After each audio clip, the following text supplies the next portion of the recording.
morning, everyone. We're so glad to have you here. Today is another Friday Forum, and I'm Cindy McDonald, and I am your hostess for these Friday Forums. We started these way back when the pandemic started. There's a way to just come together and think about, well, what's going on in our world and how to make sense and keep sanity. So we've been able to keep these going, and I've been so pleased. We've gotten so much response and support. As you're all coming in, use your chat and tell us where you're from. Give us your name and where you're from. I want Susan to see all the different audience that we have and where you're all from. So we're very glad to have you all here today and have this opportunity to have you here on a Friday. So I'm sitting here pushing buttons. I'm really glad we've got Solana Beach, Boston, Burbank, Fremont, Atlanta. Are you seeing all these, Susan, coming in? I am. So we want to welcome Susan Dabbar back. This is her second Friday Forum. Welcome, Susan. We're glad to have you.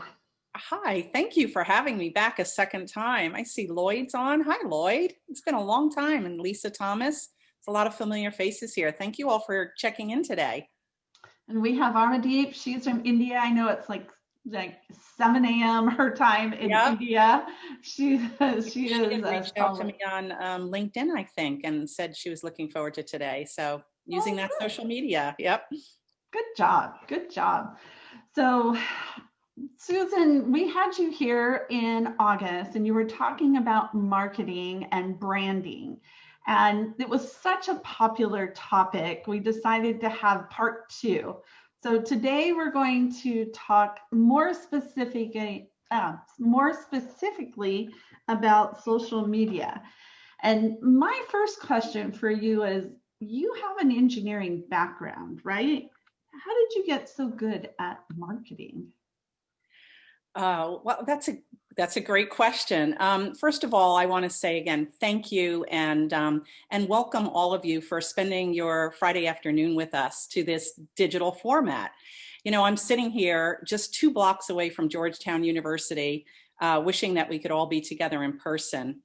But, you know, there's one thing that we've learned during this pandemic that I think there's been a tremendous benefit to all of these virtual meetings. And that's the fact that virtual meetings force us to kind of check our digital programming skills, right? Both our technical chops and our digital programming skills. And it allows us to be creative in new and exciting ways. So that's kind of a great segue, you know, for the session today. I hope that I can provide everyone today with some key takeaways about social media marketing that you can, you know, directly apply to your business, expanding your digital footprint and your reach. So I have a background in STEM, actually. My undergraduate degree is in naval architecture, which seems like a long way from educational consulting and some of the things I've done in between. But naval architecture is kind of one of the most creative of the engineering disciplines. So I do have that kind of creative left brain, right brain synergy going on. And I've also moved around the globe for much of the time. I think my husband and I have clocked in now about 29 moves and about 35 years of marriage. So what that's meant for me as I started my consulting practice about 15 years ago.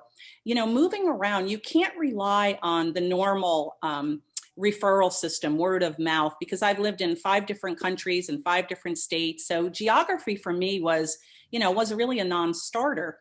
And so I had to rely on my digital footprint at a very early time in building my practice. So how did I get good at this? So on my journey, my career journey, after naval architecture, I did several pivots, and you can read more, you know, in one of my blogs about, I call myself the queen of the pivot. I ended up at Disney in a creative executive role, strangely enough. And I was a brand manager basically for a creative division. And it was a leap of faith that they hired me, but they did. And so what better place on earth, at the happiest place on earth, to kind of cut your marketing and branding chops. And see, I can recall their tagline because, again, it's so effective here, you know, 30 years later. And I think those of us that are my age group all know that tagline. And then from Disney, we moved overseas, and I ended up doing a stint with Nestle. And I was tagged to, of all things, introduce the chocolate chip cookie to the Russian market. And I was given a budget and a blank piece of paper, and I was told, like, ready, set, go, create all of the branding, all of the marketing strategy, you know, right down to the color of the box, the color of the bags, and recipes that go along with it. So I was paid to, again, kind of learn on the job and build these marketing skills. And then we moved back to the States, and there you go.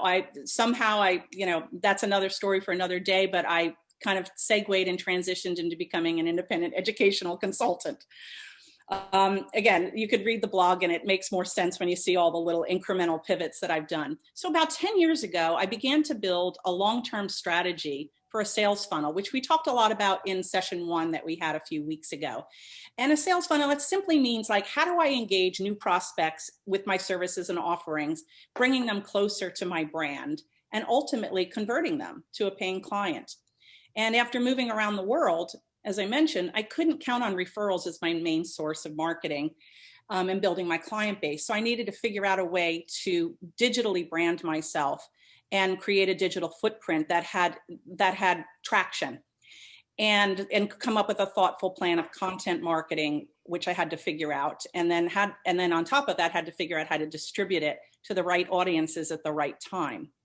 So I set out and experimented with a lot of different platforms over the years, gaining traction with some of them, and honestly failing miserably at some other ones. And I'm going to try to, you know, share some of those lessons learned with you today, honing in specifically on a couple of platforms that I've had success with. You know, the confusion, Cindy, and the stress that overtakes most IECs is, when we talk about social media, is it kind of reminds me of our own students, right? When they take on the admissions process at first, it's information overload and confusion as to where to start. And I know that all of you on here are desperately looking for, you know, good advice. And so hopefully I'm here today to, you know, share some of those best practices with you. Digital marketing is really an ecosystem. And I say this a lot, and I said this in my last session. And there are, and what I mean by that is it's kind of integrated. Everything that you do, there's no real standalone. You really shouldn't think of it that way. It's integrated, not just with your brand and your own authentic voice, but with your website and with the content that you're producing.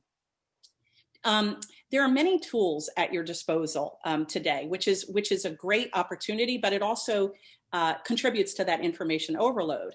You know, you've got TikTok to Pinterest and everything in between. There are formats and platforms for every type and size of content, whether or not you want to publish one image or a $10,000 ebook. And I span that bandwidth.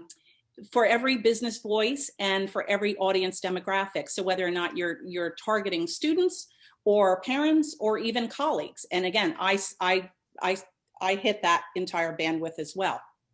So, you know, looking at the role of, I think one of your questions, Cindy, for me to prepare for was what is the role of social media in a practice like ours? And how do we know if we're even approaching this right? Does that sound right? Yep, yeah, that's definitely. I mean, that's something we all think about, is like, what is the role? Should I be doing? Am I missing out? But how do I do this? Yep, that's right. That's the question. You know, when I host roundtables at IECA meetings, that's kind of one of the first questions that's asked. It's like, should I even be doing this? How do I know if it's going to be worth it? And those are the right questions you should be asking. So I've kind of got like a 6-step program, you know, of questions you should ask. It's like, first of all, social media is not for everyone, nor does it mean the same thing for everyone. It's where, you know, why are you here? Why do you think you want to, you know, dip your toe in the pool, so to speak? Do you want to be a thought leader? Are you looking to increase your SEO, which is search engine optimization, meaning people can find you on Google? Do you want to get more business? You know, are you doing it and really, really challenging yourself to get that return on investment?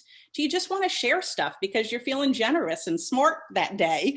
I have days like that. Or are you a taker and you want to just kind of be out there, but be the listener and absorbing the information. And I do a lot of that as well.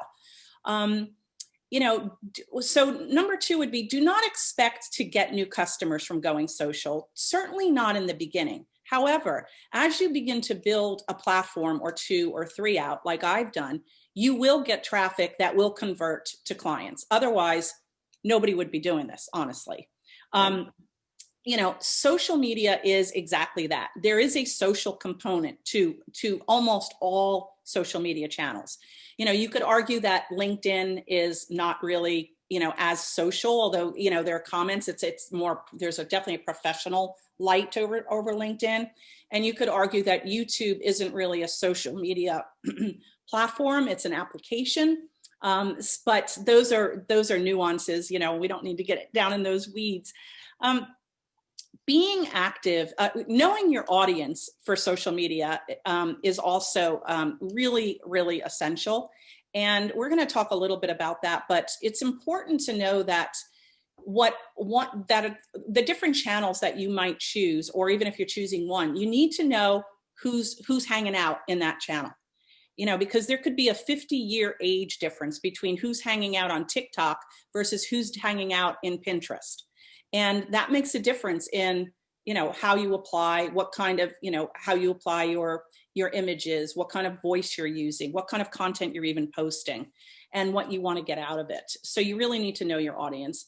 And then the last one is being active and doing it right is really time consuming. So you have to have that, always balance that return on investment. How much time do I want to commit to this? And what metrics am I going to hold myself accountable to prove that this is worth the time that I'm putting in? So that kind of is a summary of the things that you should be asking yourself as you're trying to dip your foot in the pool, so to speak. Lastly, on that little group of comments, I would say, don't let anybody guilt you into this. I hang around in a lot of we used to call them water fountain, water cooler discussions, at the conferences that we all attend when we can in person. And I know that there's a lot of pressure, especially for the newer IECs, to like, oh, you've got to be on social media. Oh, what are you doing? Well, I've got an Instagram account, but I've only got 20 followers. And oh, I've got 50 followers on Facebook. I think I'm doing pretty well, but like, what do I do? It's like, that's great conversation to have, and benchmarking's great, but you need to do what's right for your business. Again, one of the big takeaways today is make sure that this is a business decision for you. Ask yourself again, why am I here? What are my goals? Am I lonely? Do I want to chat with somebody? Do I want to build a nationally recognized brand? Honestly, that was one of my goals 8 years ago. And I don't know, might say I've been successful at it. Do you enjoy writing? Yeah, and share what you're writing. I like to share my blog, so I don't have any problem with that. And are you looking to increase your revenue? Raise your hand. Like, who isn't looking to increase their revenue, right? Am I looking for reliable sources and willing to allow someone to curate for me? Again, I told you, I'm a big believer in, sharing information and taking information, especially when I know it's, like you, somebody who's putting out really reliable, curated, vetted resources. Do I want to position my brand to have commercial value? Raise your hand. I do. You do, Cindy, right? Yep. You've been working on, you're a leader and the best in practices, like gold star leader in this, right? And what I mean by commercial value is, do you possibly want to look into the future about selling your business? Will it have value? And that's, again, another time and another discussion, but those of us that are getting up there in years like myself, it's like, my window might be, just a couple of years down the road. Am I going to have something to sell besides me? You try to assign a value to all of these things that apply to your specific brand. Some of them may apply and some of them may not. And then you figure out the effort, and that, really it's dollars per hour. And as we all know, consultants are our most valued commodity is our time. I actually charge by the hour in my practice. So, and I charged almost to the nearest 5 minutes within that hour. So if for me, to spend an hour on social media is one less hour than I have of charging time in a day, in a work day. So it's definitely a measured decision on my part. It's not just done lightly. All right. So are we ready to kind of get into it and start with like kind of the tactics? I think, and we don't have any open questions right at the moment. So I think that would be good. But I do want to make one comment. I want to go back to one of the first things you said. And I think your experience in your life journey demonstrates for us as consultants how you started off in one major and now look at where that's taken you and the direction that it's taken you, and those skills and things that you learn, you've been able to apply in a much broader perspective. And so I think that's also a lesson that we can take back to our parents and students, because sometimes everybody obsesses so much about what major are you going to do and what job are you going to have. You went from marine architecture to marketing at Disney. I mean, that's just phenomenal, Susan. I just think that's great. So, well, yeah, thank you. It doesn't seem so obvious, like I said, until, I spent some time explaining it. But I think the other takeaway from that point is, and thanks for reviewing that, is for new IECs, I teach for UCI, and I know you've done that as well. But we get a lot of, we're seeing a lot of second, third careers, mothers who have, been in the commercial world, or dads, and they've taken off a few years to raise a family, and now they want to kind of put a shingle out again, and they're taking the course, which is all good stuff. And they're doubting themselves. And you shouldn't doubt yourself, because that corporate experience, you can really draw on that. So if you don't have an educational background like I didn't, or you don't have, 4 degrees from Harvard like I didn't, you draw on what you've got. And I had marketing and I had engineering. And if you look at my website, those 2 core tenets are all over, including all the content that I put out. I've really leveraged those two things. So there's that. And then the other kind of takeaway in my background is geography doesn't matter anymore. It didn't matter when I started this business 8 years ago. I didn't let it impede me. Oftentimes I hear from young IECs, my town, there's already 10 existing IECs, or I live in, Wanamassa, New Jersey, and, nobody's going to hire me in Wanamassa. That's where I actually grew up. So that's a real little town. And, I call malarkey on that. No, that's, the whole entire world is out there for you. I get visitors to my website from all over, and we'll talk about that in a little bit. So anyway, those 2 things are kind of good takeaways, especially for those new ICs that are on here today and looking to, bolster their confidence. You can do this. Yep. You can definitely do this. I totally agree. Yeah.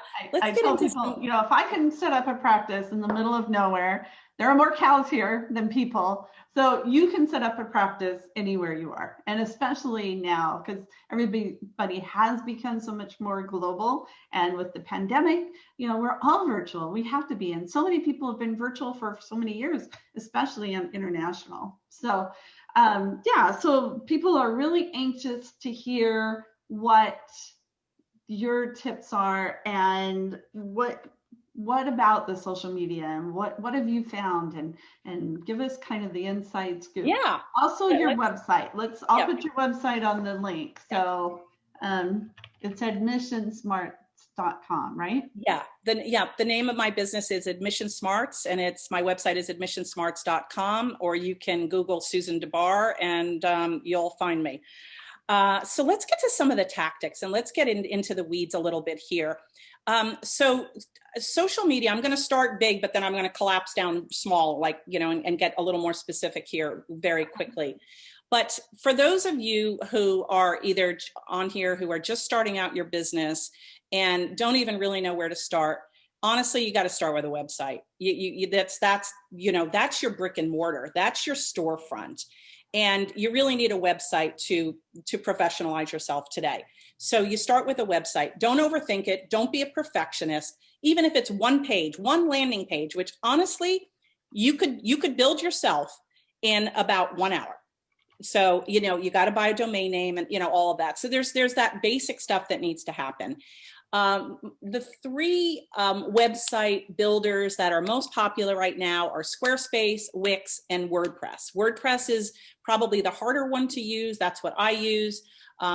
It takes a little longer. It's a lot more robust. So it really depends on, but really for most IECs and the kind of content you're putting up, Squarespace or Wix, and honestly, you could be up and running in a couple of days and you could almost do it yourself. If you can't do it yourself, go on one of the websites, hire somebody or go on one of the websites like Upwork. I use them all the time. And, for $200, you could have, again, a three or 4 page website up in no time. Don't let that stop you and get that up.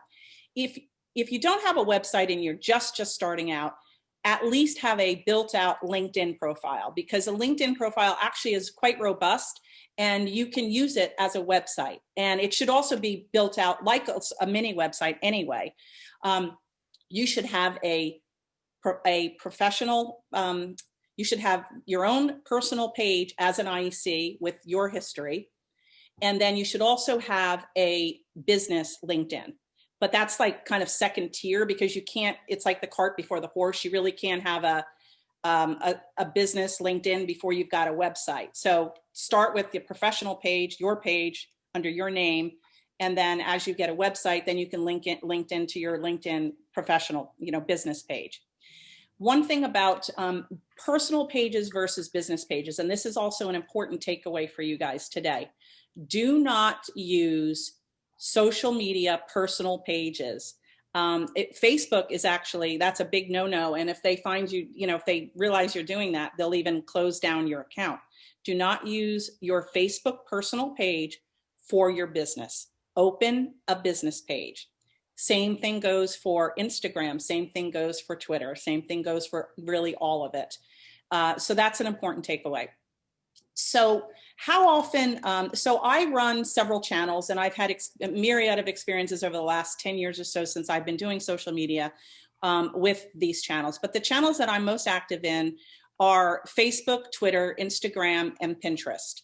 And I dabble in LinkedIn and I tried YouTube, but it's just kind of sitting there. So don't look at my LinkedIn. There's nothing really going on.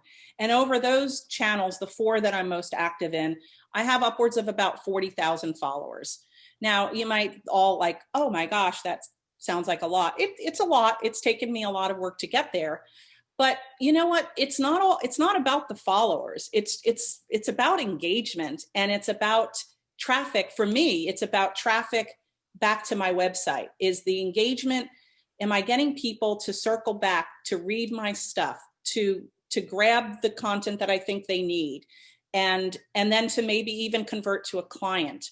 So it's great to build followers. But again, if you're not using some metrics that mean something to your business, followers isn't the right metrics. It's a good place to start, but it's not the bee's knees at all. So how many, I get often asked, how often should you post? So this is where the heavy lifting comes in and this is where the time is, right? So Facebook, these are general rules, and these are rules that like when I'm like in it to win it, and there's like right now during this busy season, like I'll cut back on my social media because I have so much momentum now that it kind of has got its own life going. But in general, Facebook, maybe 3 to 5 times a month, which comes out to about once a week. Twitter is every day, multiple times a day. The more you tweet, the higher your engagement's going to be. I don't have time to tweet every day anymore, or 2 or 3 times a day. So my Twitter has been kind of a little bit like back in, kind of in the background for maybe the last year or so. Instagram, once a day to 3 times a week. Up until lately, I was posting 2 to 3 posts a week, and that was working for me pretty well. And then Pinterest, which we're going to talk more in depth about, and why I'm so bullish on Pinterest, is 1 to 3 original pins per week. And I'll tell you what the difference between an original pin versus a repin is. And then, to build traction on Pinterest, then you also need to go in and maybe repin 10 to 15 pins a day to start building up your traction and that SEO machine that Pinterest is really good at. So, now you see, like, just with that, and then there's LinkedIn and YouTube and everything else that you might want to take on. Now you can see, like, oh my gosh, that's a full-time job for somebody if you were doing all of that, every week. Like, that's impossible. So no, we can't do it all. So you have to be strategic in what you decide you want to go after. I've had periods of time when I've hired people to do social media for me. When I first started out, I did it myself. And then one summer I decided I'm going to try a little experiment and I'm going to hire an intern. It was actually one of my students that had, was a communications major. And I said, I want you to start posting on Pinterest, 20 posts every single day, repins. And then I'll come up with one original post, and we'll post that. And I want you to also, here's some stuff for Twitter I want you to post. And I started seeing like it was sort of paying for itself. Like, I started seeing paying for itself. For me at that point, a metric was building followers, if you will. Mm-hmm. And again, this is like 10 years ago. So, my metrics have dramatically shifted since then, and my goals and what I'm trying to achieve. I was also trying to build my authority, if you will. And it's a good way. If you have followers, you do build authority. So that's, again, that might be a metric that might be important in the early stages of your business when building, your authority as a leader, as a thought leader, as somebody, if a parent is doing a Google search on you, that you actually show up and, as a thought leader, if you will. So, so there's a lot to kind of digest here with the amount of time that you could invest.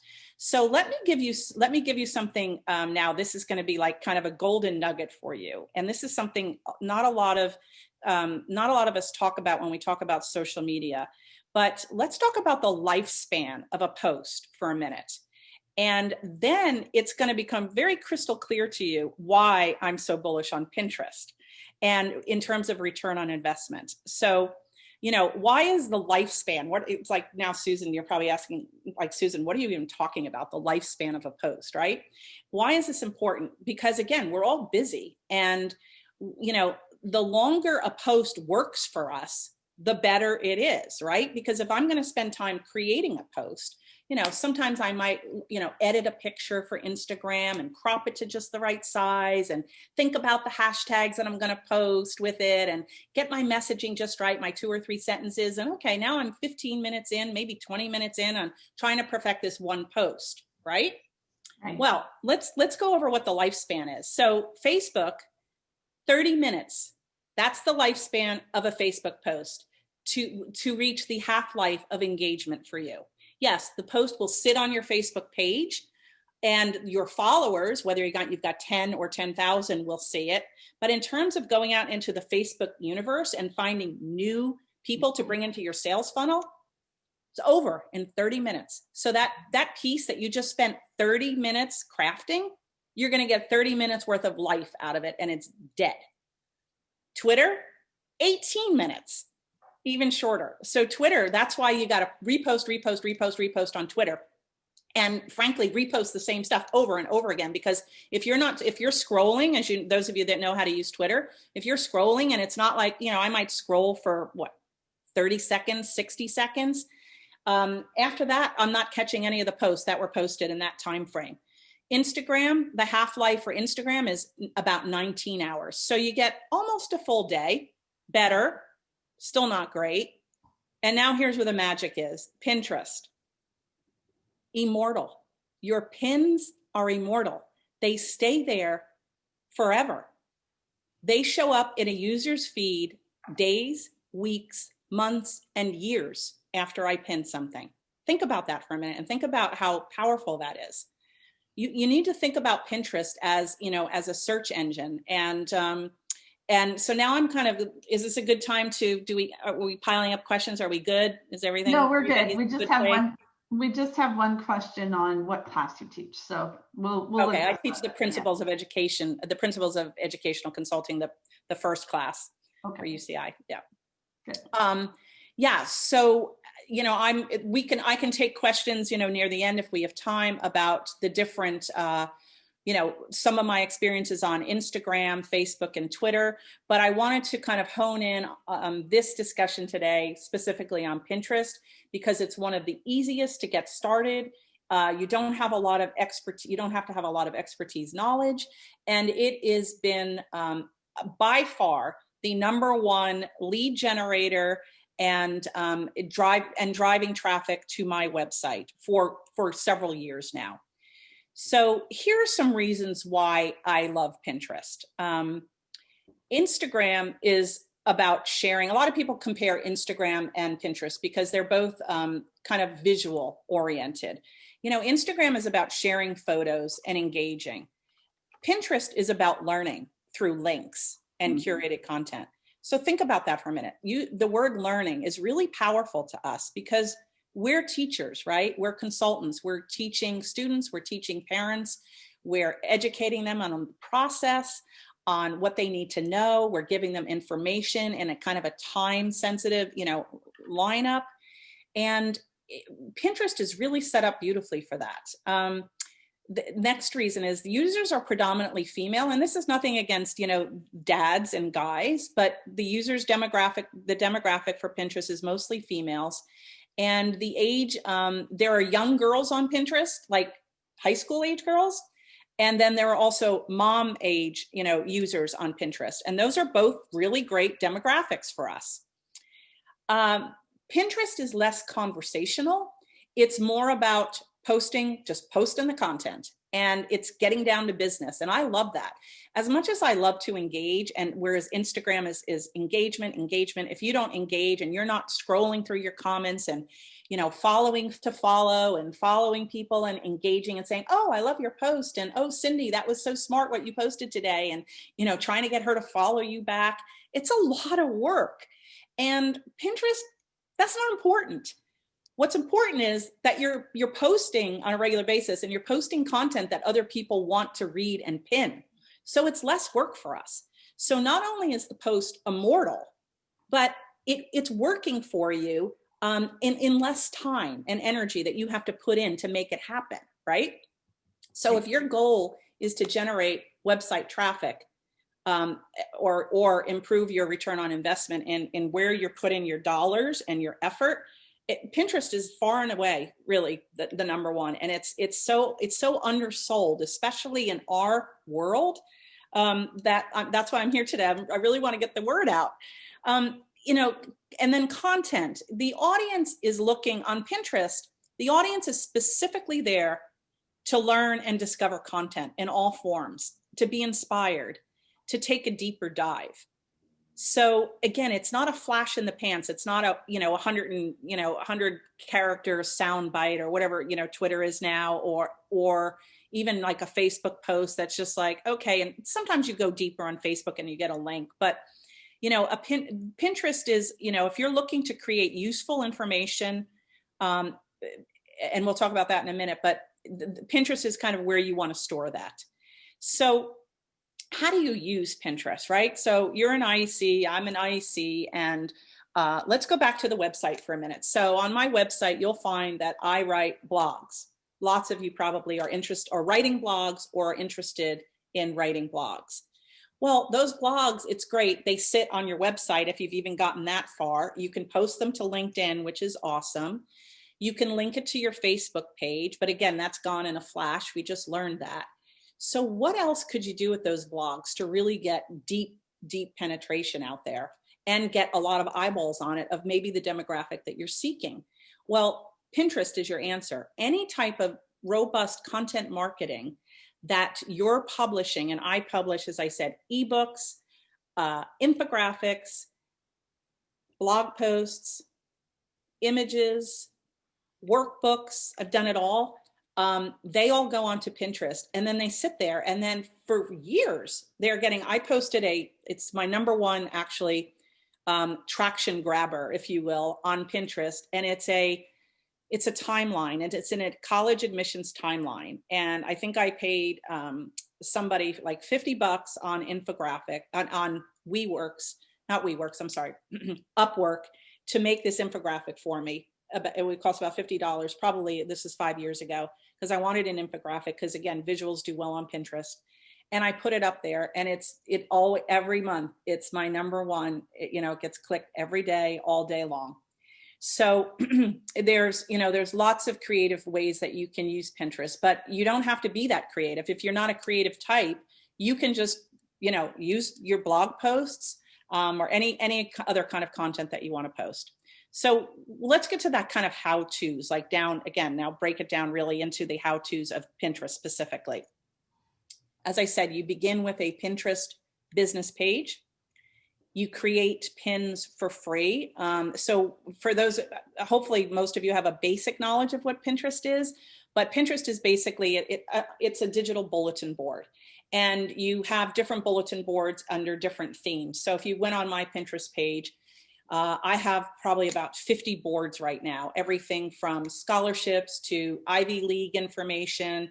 I use like kind of sassy names like Scholarship Smarts, Ivy Smarts, because that goes with the admission smarts. Again, it's branding continuity there. I also have some fluffy boards, bulldogs, because for years I had a bulldog as my mascot, or dorm room decor. Don't shudder in horror, but that's one, that's a lead generator. And it's what I call kind of a peripheral, certainly to college admissions, but you think about your audience. And if it's teenage girls and moms, like this is the stuff, while they're looking at, how to write a great essay, which you can find in my Pinterest boards, they might also be like, oh, wow, that's a beautiful dorm room. Let me pin that, as well. Yeah, they're way more interested in that, right? For sure. I have a joke. I think I said this in the last session that I gave it. For one solid year, it was about 4 years ago, there was a sweater of all things. That was my number one post for and okay, you could, some of you might be shaking your finger at me like, well, that's not what we want to be doing, but it was driving a lot of traffic to my website. So that sweater worked really hard for me. And it was a repin. It wasn't, it wasn't something that I created. It was just like, because I have a bulletin, one section that's, I think it's campus chic or something like that. It's like, again, you just got to be creative. Go on my Pinterest, and then you guys will see immediately what I'm talking about. And some of you may just be shaking your head when you look at it, but I'm telling you, it's really worked well for me. And it's, and if you don't want, if you just want to keep in that narrow lane of just, college admissions, that's fine too. That's what's authentic to you. And that's okay. And we have a lot of colleagues that are using Pinterest who keep it very narrow and very focused. So again, just be authentic to what you want to post and what's good for your business. So you create pins for free. There's no charge. Your pins could be anything from, like I said, blog posts. Pinterest is also a great place to share all those pictures. We go on all of our campus tours. We take notes. We take pictures, and, a lot of us ask in discussion rooms, like, what do we do with these pictures? How do we share these? Pinterest, it's a great place to park your photos, to share blog posts. When you're making a Pinterest pin, it actually gets a cover. So in the covers, it's vertical is better than horizontal. I make all my own covers. I use a little app that on the computer called Canva. It's amazing. There's about a 10-minute learning curve, and it's a tremendous tool. I do all my own graphics, and I use Canva for everything. And so you make this little kind of neat cover, and it'd just be like kind of a photo, and then you enhance the photo with some words over it. Again, you can go on my Pinterest and you can see exactly what I'm talking about. But Susan, is your Pinterest admission smart? So when they go on, it is. Yeah, they would search admission smarts. Yeah. And I can put a link in the chat box, actually. Let me see here. I can pull that up real quick and you guys can. And while you're doing that, I'll put in Canva. So those of you that haven't looked at Canva, a lot of my students, my UCLA students, will use Canva for some of their assignments and the work that they're doing. And it is also very easy. It has a free version that you can use. So I'm not surprised to hear, I did not know that, but I'm not surprised that you're using Canva as a resource. So that's also a really good Yeah, Canva, I learned it a few years ago and it's indispensable. I use it for so many things now. All my Instagram posts, all my Pinterest work. I build ebooks with Canva. So for those of you that were on my last session, I directed you to a website landing page that I built out that's consultant to consultants and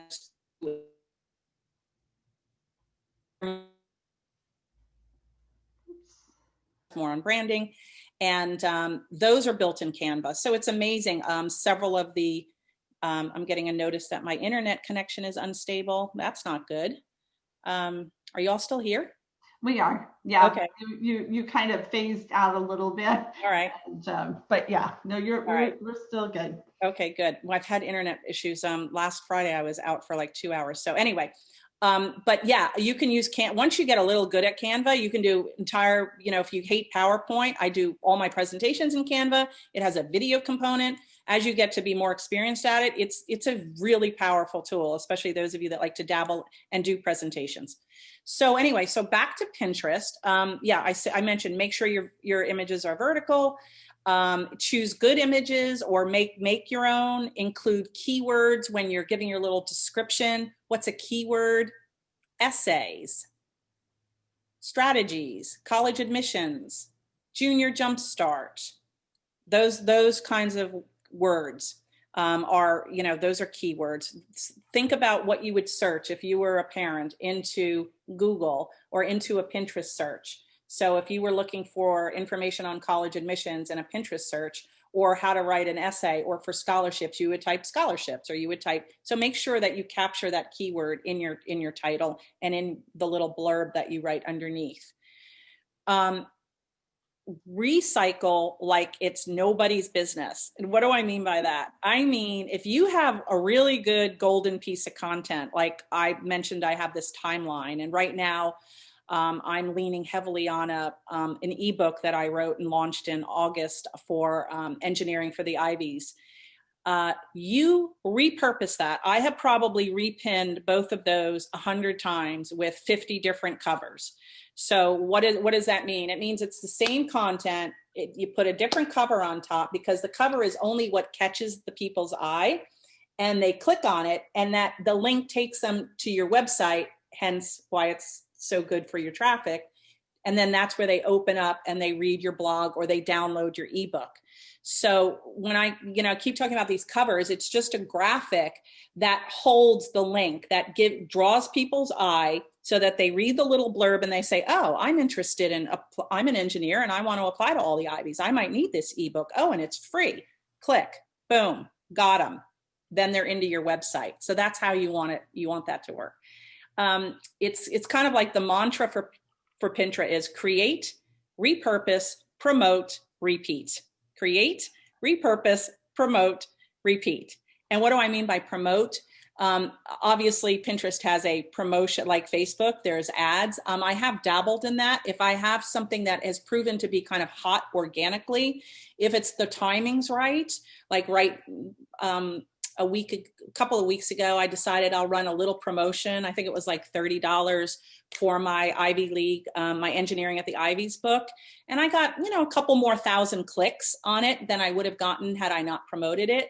But, that's maybe for like when you're a little more advanced. I'm not going to tell you how to spend your money or, do your social media, but I didn't really dabble in any kind of advertising or social media ads, Facebook ads, or Pinterest promotions until much later, like in the last 2 years. I did everything for free, and you can definitely do everything for free and continue doing that. Yeah, I think that's a question a lot of people have is like, do I have to invest a lot of money into this? And, you see all this on these different social media, boost your posts and things like that. So that's very helpful to hear. It's like, you can do this without having a huge marketing budget. It's that investment of time and being targeted and, it's not trying to do it all, trying to focus on certain things that you're doing, content and repurposing content is key. I agree.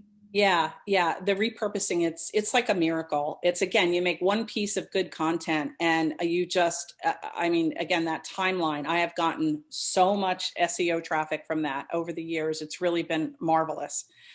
Um, so pinning, you pin your own original. So when I first talked about Pinterest, I said, I try to pin 3 to 5 original pins a week. And then I do maybe 10 repins a day. Again, I'm not doing it right this minute, this week, last week, because we're like right in the thick of it with applications and I have a lot of momentum going. So my stuff is already in circulation. But if you were starting out and you wanted to start out, in the springtime, that would be a good kind of formula for you to follow. And so what I mean was the pins that you create are those pins that are your original content, right? A repin is that you start scrolling in your feed, what's called your feed, and you'll start and you follow other people. So follow Ethan Sawyer, follow Christina Dooley, Estrella, follow College Match Point, follow, Bulldogs, if you like Bulldogs like I do, follow, type in the search college admissions and start following other Pinterest accounts and go into their boards. And if you see something you like, you just click pin and it gives you an option to pin it onto whichever one of your boards that it belongs on. So if I'm hunting for scholarship information, I decided yesterday I wanted to do 10 pins on scholarships because everybody's talking about scholarships right now. Actually, that's not true because scholarships really is in the spring. But anyway, it's all timely. But you type in what you're searching for and you go and you search and you just start grabbing pins from other people. That's what makes Pinterest, again, it's so collaborative. So you're not doing all the heavy lifting. So I've created 1 or 2 pins, 3 pins for the week, but then I'm repinning, and the repinning is really fast. I literally lay like in bed at night or in the morning and I do it because it's like 5 minutes and you've got 20 things pinned once you've got your board set up properly. So it's very, very easy. And that's also collaborative because we're sharing each other's information.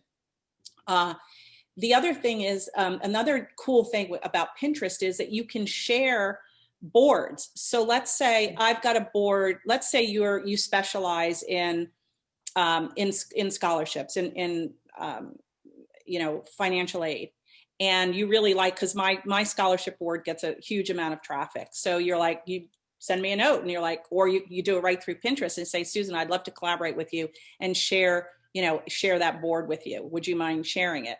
And so there's a mechanism for that as well. So for those of you starting out, you could build your own little network and you could share boards amongst yourselves or grab a partner and, kind of build it out together. So it's another really cool feature that no other social media, no other channel allows you to do. So, and then the other thing to remember is sharing doesn't take away from your content. It adds to it. So it's one of the few, again, where you're not stealing other people's work. You're sharing other people's work. You're showing your audience, like, I'm pretty smart. I collected this entire body of work on scholarships. I think my scholarship board has, I don't know, probably 3,000 pins on it now. There's a lot of really good information on, in some of the boards when you kind of start digging into them. Use a variety of boards. As I said, the prettier your kind of board covers look and the more organized you are. I use a standard format. Some people just use a pin picture. I like everything to kind of look clean. That follows my brand aesthetic. But, it's kind of like you do you and whatever makes you happy. But try to be consistent and true to your brand and your voice. So let's talk about analyzing the performance. So now we've got all revved up and we're in Pinterest and we're kind of in it to win it and we start pinning. Pinterest has analytics built right into your page, right into your business page. So it's right there. You don't have to go off and leave it and go to like you do for Google Analytics and be signed in. It's automatic, which I love, because when I was newer at this, it just made it so easy. And I can open up my analytics and in a second, I can see what pins are performing best for the month, what my last 5 years looks like, what my last week looks like, how much traffic is being driven to my website, how many clicks I'm getting, how many impressions I'm getting. And the numbers are, my numbers are compelling now because I've been doing Pinterest for about, I think it's about 7 years now. So I've got some good traction. I've got 18,000 followers, but more than that, the biggest number for me is I get over, today I just looked at it, it was 1.8 million monthly viewers. Wow. Think about that for a minute. And it's been as high when I'm really paying attention to Pinterest and I'm pinning more regularly. It's been as high as 3.6 million monthly viewers. That means that many people are seeing my content or what I'm pinning. That's a staggering number that I didn't have to work that hard to get to. And Facebook and Instagram, there's just like no way, there's just no way. I'm not Beyonce, unfortunately, so I'm not going to get that kind of traction. But on Pinterest, you can do it. So that is why Pinterest is so compelling for me. Lastly, I just want to touch on scheduling tools because that comes up often. And people ask me like, oh my gosh, it's so much work. What kind of scheduling tools do you use? I have used all of the scheduling tools. I've tried all of them. I don't really have a favorite. Honestly, right now I'm using Later. It's a relative newcomer. I used Hootsuite for years. I used Tailwind for a couple of years. It really just Google. I would say, if you're looking at a scheduling tool, look at Hootsuite, Later, and Tailwind and decide between those three. There are a couple more out there, but those are the three. They're tried, they're true. A lot of people use them, they work, and decide what's really best for you. I know we've got like about 9 minutes left. Is that right? Yeah. We want to take some questions and then yeah, close it down. We definitely have some questions that people have put. I think you've answered a lot of them, but I guess the question then becomes, people are wondering, so with those many coming to your platforms, has your business model changed? Are you still solo practice? That's a good question. I am still I still consider myself a solo practice, but I have during the season, I have 6 or 7 editors that work for me. And I've had the same editors, year after year, and they come back and they do, because we're essay intensive, like many of us are, and that's where a lot of the heavy lifting is. And so I have seen an increase in my business. What I've seen is definitely an uptick in the last 5 years of business coming in through my website. So they send, a contact form, or they figure out what my email is, and they're like, oh, I found you on the website. I've checked you out in the IECA directory. I've seen some of your social media. I'm interested in hearing more. And then when I actually, when I get them on the phone, I always ask, so what was the genesis? What was the beginning touch point for you? Because it's important to find out for return on investment. Where did they really start? And I'd say 9 times out of 10, it's Pinterest. It's Pinterest. Yeah. And they said, oh, I saw something on a blog post on Pinterest. And then I went to your website, and then I was like, that was interesting. And my son's interested in STEM. And, then I wanted to see if you were legitimate. So my husband checked out your LinkedIn profile, and I went to, what is this IECA HECA stuff? And, and the whole, they check, they drill down. But it started with content on Pinterest. So it's allowed me to take on more business. And I've built my practice so that I can take on that additional business. I got to a point about 5 years ago where, I was always had kind of a waiting list and had, 35 students. At one point I was taking up to 35 students, but that was with, essay helpers, essay editors. And I stopped at 35, but I always, because I still get a lot of word of mouth and repeat, siblings and stuff like that too. Right. But I would always hold about 10% to 20% of my space for organic traffic because I knew it would come, and it did. It never disappointed every year. Because what's the point of doing this if you're going to send those people away and say, oh, don't have any more room? Like, you get to a point where that was a fortunate position for me. Or conversely, I could refer them to a colleague who did need the business, or to a newer consultant that, was looking for work. And I'm happy to do that as well. So yes, I've made some provisions, and I've kind of adjusted as we've gone along for the extra business, which has been great. It's just also raised my profile. And honestly, as I'm looking towards possibly selling my business in the next few years, it's definitely, when you start having this kind of traction on social media, it's not just about me anymore. It's not just Susan Dabbar. Admission Smarts actually stands on its own and has its own brand identity at this point. Mm-hmm. So that goes back to the commercial value. So that's another, for me, that was an important return on investment. It might not be important for you or where you are in your lifespan of your business and your career right now, but it's important to me. That makes sense. Yeah. So Lisa asked, what are some big do nots for Pinterest or pitfalls that can hurt your brand? What are some things you should not do? Because there's a lot of questions about, like, are you posting always originally for, your blogs and things like that? But what are I think for what I've learned, and I've done a lot of deep, I also am obviously interested in social media. So I've studied it. I now teach it.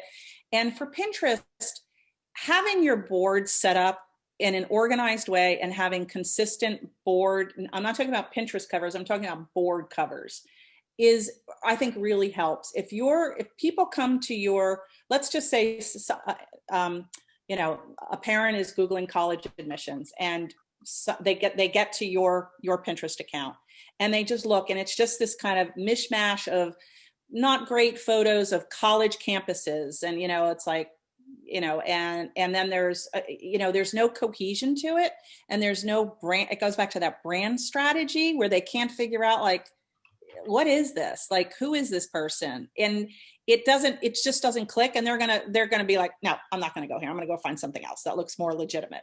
So, not to say that it isn't legitimate, but take some care in setting up your page. Take some care in the cover of your separate boards. Take care in naming your boards. Have some fun with it. There's not a lot of fun in our life right now. This is something you can actually have fun with, even if you don't think you're creative. When you're setting up your own, when you're pinning, it's really vital to have original pins. I started out just repinning. And that was okay, because that at least built my different bulletin boards. I could, make sure that there's 20 or 30 pins in each one of my boards, if you will. But then you need to start bringing in some of your own content, because that's what obviously you're going to own. And that's what's going to drive them back to your website. Because if you don't have any of your own content, they're going to be going to other people's website. They're going to be going to my website, not your website. Right. So, that's the danger when you share good content. That's great, but they're going to be traveling to me and not you. So you got to have good content that's going to be able to not compete, but that's going to be able to stand up to the other good content that's out there. Right? Does that make sense? Yeah. So people are saying that, like Belle said, she just downloaded the Pinterest app, but she doesn't see where to post content. So you have to create a special page. How do you create your own, that then you create your own board? Oh, honestly, I haven't set it up in so long. I would do, first of all, I don't know if she's doing it on a phone or a computer. I would start on the computer, because you got a little more geography to navigate. Mm-hmm. You might want to watch a little YouTube tutorial on how to begin, beginner Pinterest from the, literally the initial setting it up. We could do another course on that, and we could screen share and, take people through that. Mm-hmm. But it's really pretty intuitive. You set up your account, and then it'll say probably create a board, and it gives you a drop down, and you drop in a picture, and you give it a name, and then it kind of sticks to your account, and that board is ready to go. And then it'll have another drop down that says create a pin, and then you can create pins, and then you drop them in the different boards depending on the categories. Mm-hmm. But I would say just take a couple of quick tutorials or spins around Google on, how to use Pinterest or how to set up a Pinterest account, and you'll get there very quickly. It's very easy and free. And one of the things I haven't done a Pinterest board yet, but now I'm going to, probably from a different perspective. But as a user, setting up a board is very easy. And then once you start pinning things, then you get notifications. Oh, well, here's a board that looks good, or here's pins that fit in with what you're interested in. Oh, somebody liked your pin. You have good taste, So that generates enthusiasm, and it draws you back to it. And so then that would draw us back to the website. So all of that. Yeah, it does. I turn off my notification now because I've got so much activity on Pinterest and I can't keep up with it. And it just distracts me. But in the beginning, I was hungry for those those comments and likes. Just in closing, I know we're out of time. I have 5 key takeaways for you guys, and it's, post good content or don't post at all. Pick your channel carefully, know your audience, stay true to your voice and your brand. And lastly, evaluate this as you would any other business decision.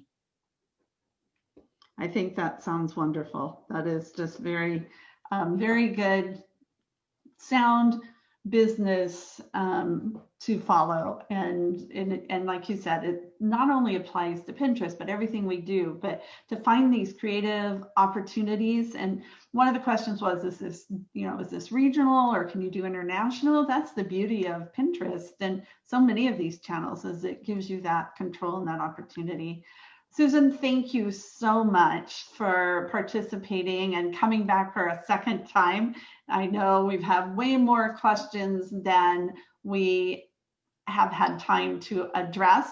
And, and so if someone needs to get a hold of you, how do they get a hold of you? And I want you to reiterate, you posted some content and some resources that our viewers can go to, and those are still available on your website. We did this in August and they're still there. So they are, and I'll be posting more. I've done a couple of other things that I just haven't, gotten to that landing page, but I'll be posting more.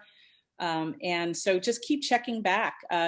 Just Susan at admissionsmarts.com, Susan at Dabbar.net.